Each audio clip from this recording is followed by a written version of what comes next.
Rational Performance Tester version 8.7 came out in the middle of 2015, and in this lecture I'm going to discuss what's new and what's hot in that release. There are 6 things I'm going to discuss. The exit on error conditions are now counted as errors. That's pretty important. And we can automatically terminate a run if the criteria are not met, and that can be failure rates or response time criteria. There's a new graph that shows page size statistics at runtime. You can send an email at the end of a run, which is good for automation, so that you can know that a run is finished. We can export a test script to a file. That's useful for comparing 2 tests or 2 versions of the same test. And we have the ability to rename test results. Let me go over those features in detail. First one I'll go over is that exit on error conditions are now counted as errors. It's been a number of releases since the RPT added exiting a loop or exiting an iteration when an error occurred, and that was very useful because it meant that the script writer didn't have to write an if statement after every page was fetched to check for errors. It would automatically check for errors. The problem was when an exit on error condition occurred, it wasn't counted as an error. And that meant that the pages could report 100% success on the verification checks, but if it exited for a reference failure, it could be a very serious error that was just completely ignored in the reports. And so that's now fixed in RPT 8.7. There are 2 new reports. There's a health report that counts a maximum of 1 error per page, and it counts all the exit on error conditions, and it counts the verification points. So this report gives you a real good indication of your errors that are occurring. And there's a bar graph that shows up on the default report, and you can add it to custom reports as well, and I'll show you those. And there's also a new report called a loop report that shows information about the loops in your test and whether they've exited prematurely and why. One thing about this, with this feature, if you're going to use the loop report, it's important to give each loop a unique name, and that's in the script and that's in the schedules, because these loop names show up in the reports. And so if you call everything loop 1 or loop 2, you won't be able to tell where that loop occurred. Let me show you what these error reports look like. I put a little simple test together here where I'm actually going to force a reference extraction error. In this schedule, the default home page has an error that I introduced in it, and that's going to fail on a reference extraction. Now for this to work, I have to enable the error handling, and lecture 7 part 3 discusses error handling in more detail. Now here I'm terminating the run if I get any of these errors. Normally I would just exit the iteration. I should also mention it's important there's this affect health tab here, and I always set them to yes. If I'm going to exit on error, I want that to affect the page health reports. I'm not sure when you'd ever not want that to be the case, so every time I exit on iteration on error, then I'm going to affect the page health report.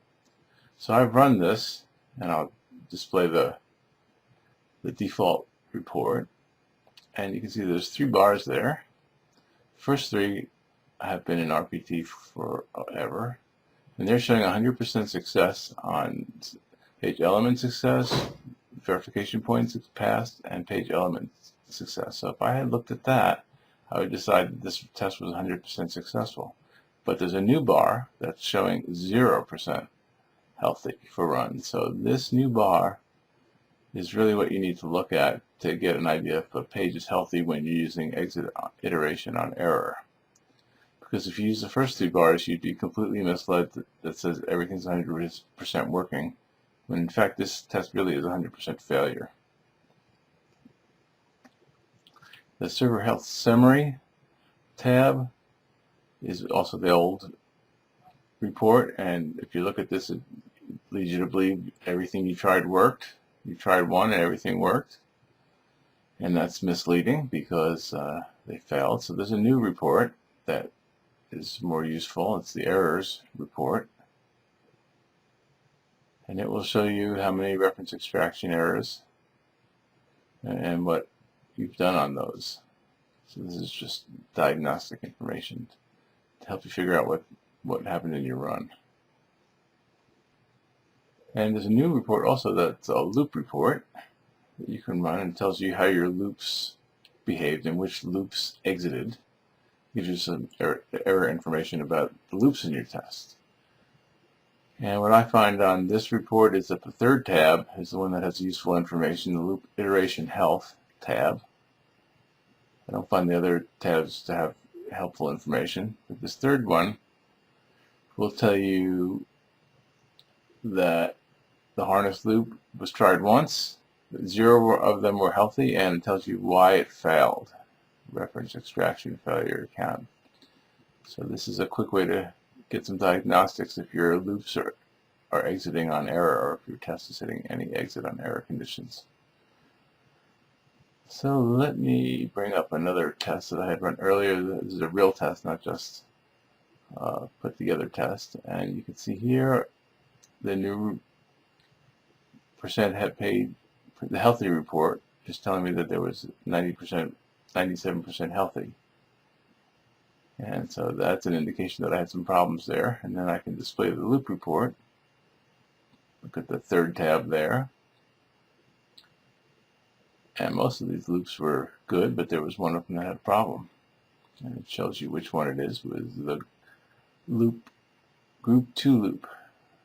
You know, one thing that's important to mention here is when you're using these loop reports, these new loop reports, you want to name your loops with unique names. Because if I had named every schedule and test loop, loop 1, loop 2, these would be aggregated together here and you couldn't tell where the errors really occurred. So if you're going to be using these loop reports, then you want to name every loop with a unique name so that you can tell what happened in the test, what happened in the schedule, what happened in test 1, what happened in test 2. So that's very important with this new feature. Now, if you have custom reports, and I discussed custom reports in another tutorial, you can add these new metrics to your own reports. And I have a custom report here that had an error table, and I wanted to add these new elements to it. So I went in here and I used the add button, and I used the loop report to add these loop health metrics. And so I can get in my own reports, I can get these loop health metrics, and I can get page health metrics. The pages healthy and unhealthy count per run was particularly useful because that was I'm able to calculate percent healthy from that.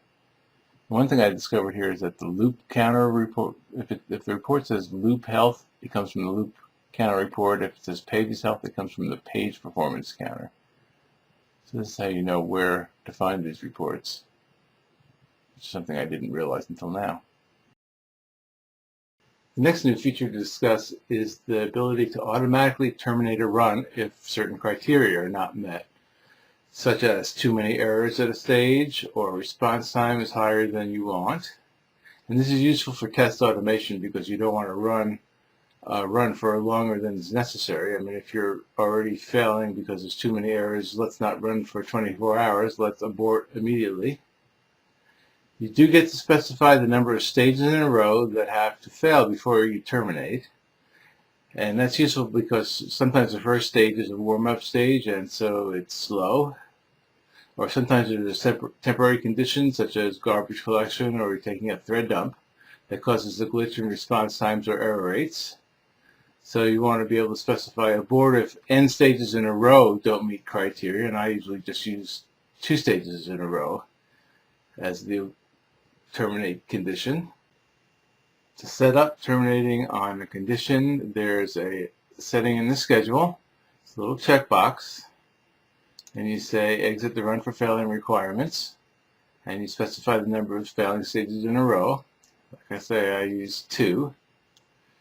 And for example, you can use your page health counts being less than 95% successful as a failure condition, or greater than 95% as a success condition. And you set this up in the performance requirements in the schedule. Or you can fail if your response time criteria are met or not met. And that you can specify in a number of places. I happen to set this up so my performance requirements are set at the test level on the page, but there's other places you could set that up as well. So if either of those sets of conditions don't pass for 2 plateaus in a row, the run will terminate without going all the way to the end, and it will tell you that it did that. The next new feature in RPT 8.7 that I want to discuss is page size statistics. Prior to RPT 8.7, you could tell the page size that was recorded, because it was part of the recording, but on playback you couldn't see what the page sizes were. Now you get a new report that says what the page sizes are during a scheduled playback. And that's useful for determining if a page size has changed from release to release. And typically what you're worried about is a page size growing, and it slows down response times. It gives you the min and the max and the average page size shown. Now, if there's a cache hit for the element of a page, those cache hits are counted as page size 0. So that will impact the average page size. So if you want to see if the worst or if the page overall is getting bigger, you will probably want to look at the maximum page size, because that would be the size when there's no caching going on. And the page size shows up on the default report on a new tab.